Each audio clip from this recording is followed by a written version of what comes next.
We begin in Brazil, where the opposition's attempts to oust President Dilma Rousseff have taken a step forward.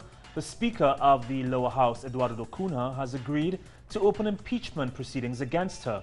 The petition was filed in September by opposition figures and a founder of Rousseff's leftist Workers' Party. They accuse her of illegally fiddling with government accounts to mask budget holes. Eduardo Cunha himself is also facing justice over corruption charges.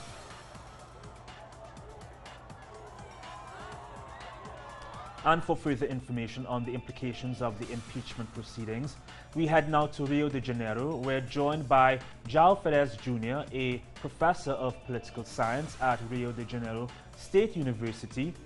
Hi, João. Thanks for taking the time to chat with us.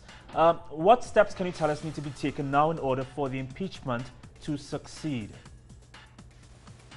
Well, there is a long procedure. As a matter of fact, I was just editing this list of things that have to be, done in order for the impeachment to go through. It's not an easy process, as a matter of fact, and there are a lot of veto points. Can you tell us what will happen if the president is finally impeached? What happens? What will happen? Yeah, the vice president becomes the president.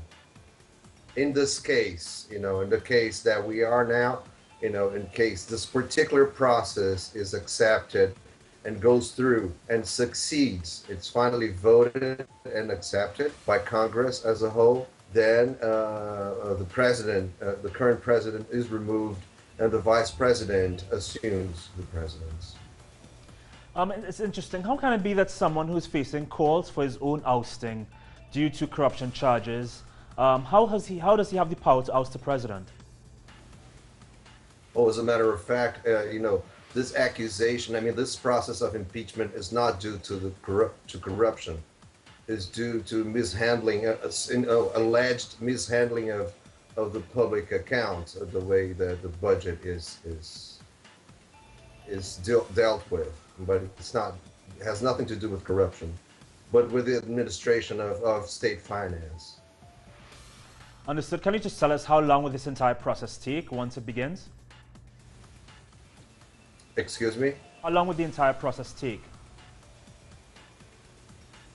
How long the process will take? Yes. It's unknown. You will start in next year, and then because Congress enters a recess very soon. Around Christmas, and then it comes back. I think only in February.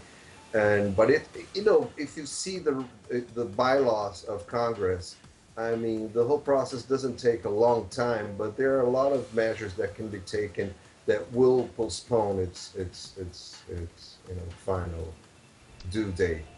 So it's still uncertain how it's going to go through, if it will. I guess my last question would be, what is the word on the ground? What is the public opinion of this? What are they saying?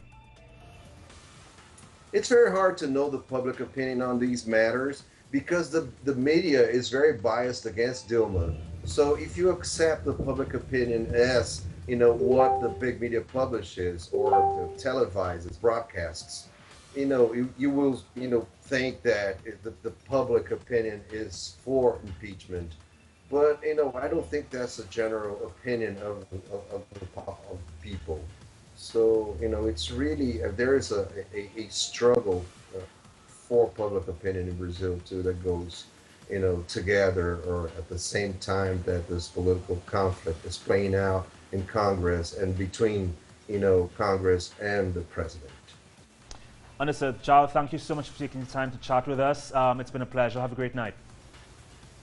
Thank you. You too.